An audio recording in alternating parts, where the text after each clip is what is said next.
Assalamualaikum warahmatullahi wabarakatuh. Perkenalkan, nama saya Putri Khairunisa dari kelas 10-6. Kali ini saya akan mewawancarai abah saya, yaitu sejarah tentang era reformasi atau kerusuhan pada tahun 1998.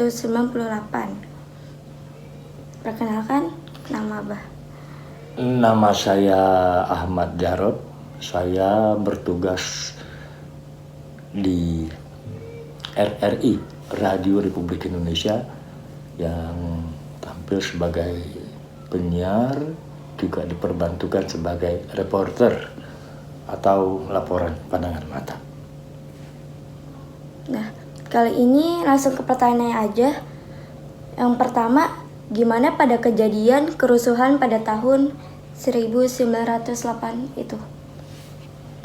Baik, terima kasih. Cerita atau pengalaman ini saya mulai dari peristiwa 27 Juli ya, di mana terjadi kericuhan internal dalam tubuh Partai Demokrasi Indonesia PDI yang terdapat dualisme, satu kepemimpinan Megawati dan satu lagi Suryadi. Keadaan semakin tidak menentu, dan ketika Pak Harto dan keluarga saat itu beserta rombongan berangkat umroh ke Tanah Suci dan singgah di Mesir. Di saat itulah Jakarta mulai panas. Para mahasiswa dari berbagai kota berkumpul, akhirnya menduduki gedung DPR MPR di Senayan. Nah, waktu itu saya memang bertugas sebagai wartawan meliput jalannya atau kejadian mahasiswa yang menduduki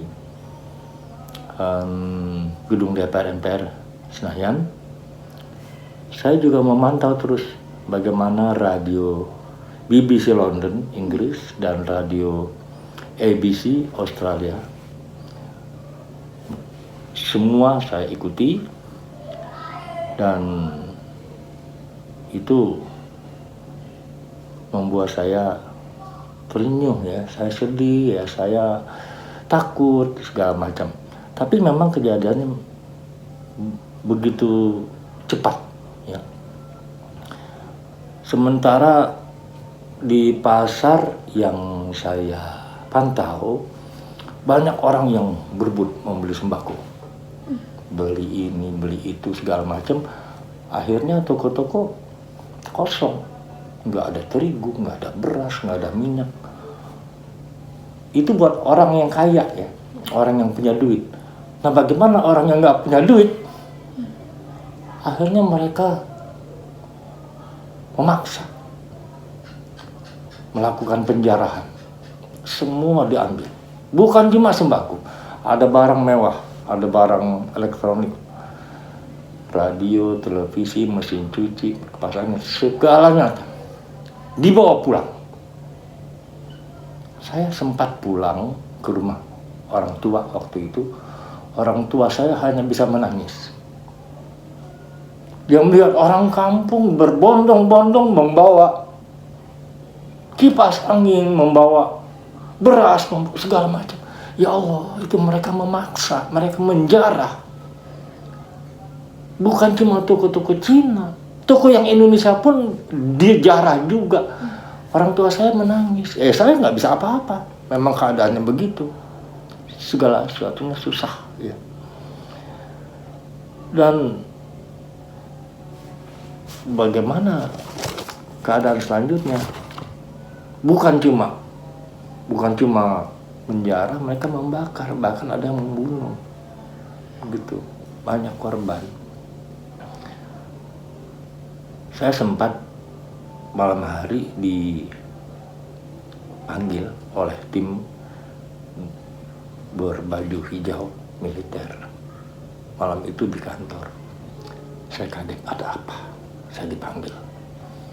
Ternyata saya diminta untuk mengisi suara film dokumenter di mana semua kejadian itu direkam,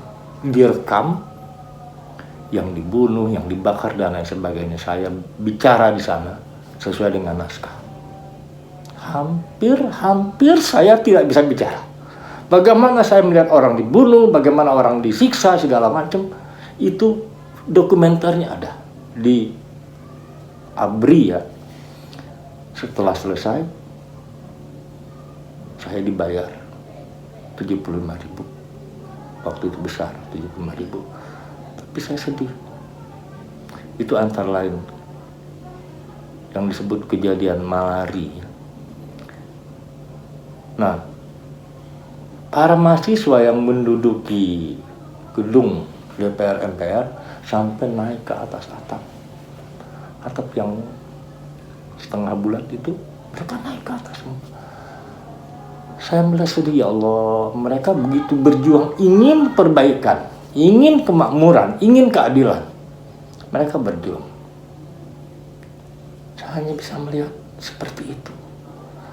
Dan itu didukung oleh orang yang jualan, orang dari ormas, orang-orang dari semuanya ikut turun, bukan cuma mahasiswa. Semuanya ikut turun. Jadi meskipun militer datang dengan kendaraan berat, mereka tidak bisa berbuat banyak karena yang dihadapi ya anak perempuan, ya ibu-ibu, segala macam ada. Bersyukur malam itu mereka mau pulang, bubar.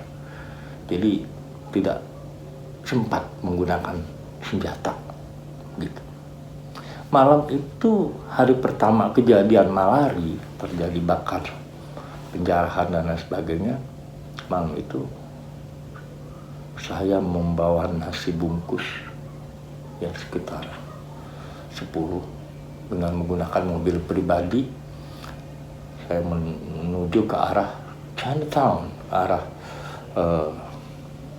kota sana ya, yang banyak penduduknya, keturunan Cina. Setiap gang itu semua dijaga oleh masyarakat setempat. Saya datangi. Assalamualaikum. Waalaikumsalam. Dari mana Om? Saya dari RRI. Udah makan belum? Udah Om. Betul, udah. Jadi mereka ya nggak memikirkan perut lagi, lapar, enggak. Yang penting kita berjuang bagaimana caranya Orde Baru jatuh waktu itu. Bagaimana Pak Harto jatuh.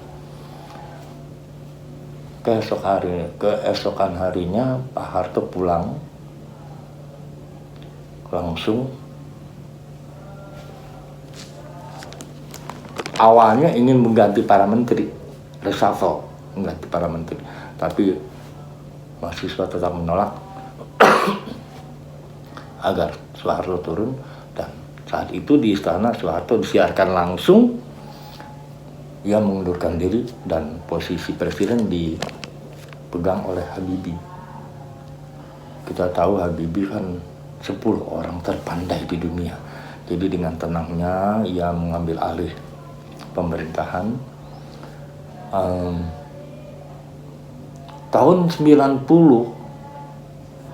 itu $1 masih 9.000.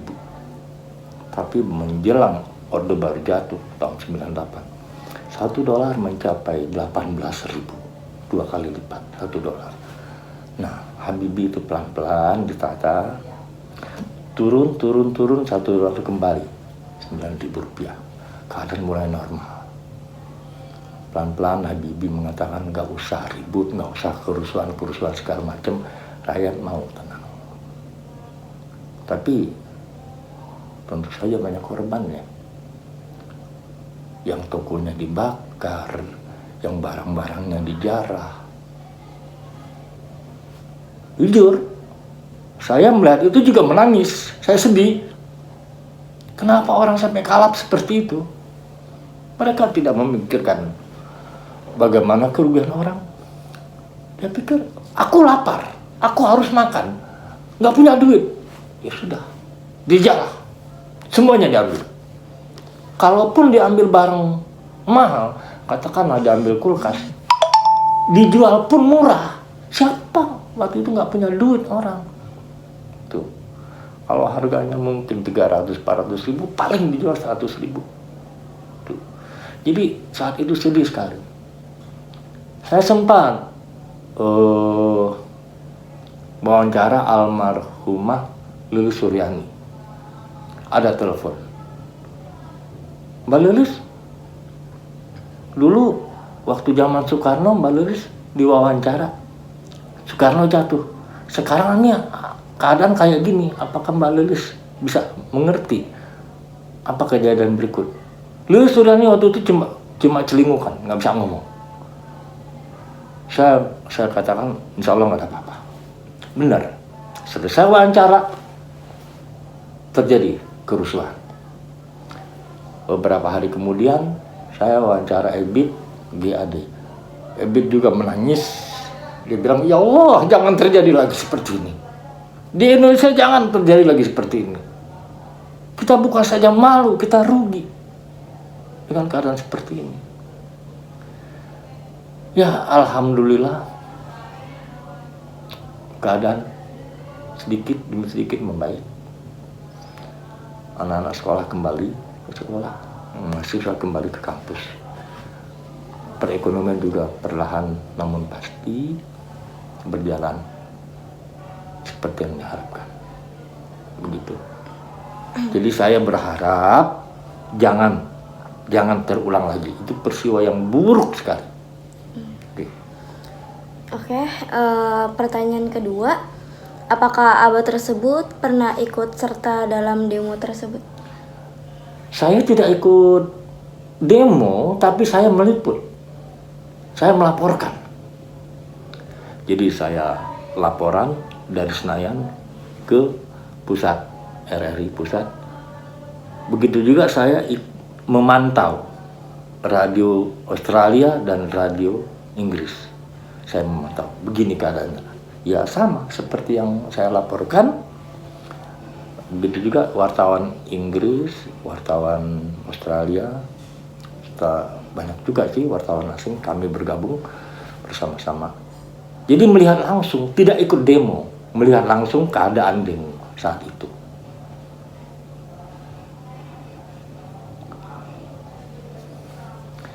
Ada yang lain? Oke, pertanyaan terakhir, setelah masa reformasi ini apakah ada dampak yang berbeda? Ya pasti ada, ya. Itu tadi yang seperti saya katakan, sempat, ya, sekolah sempat libur, yang kuliah juga sempat libur.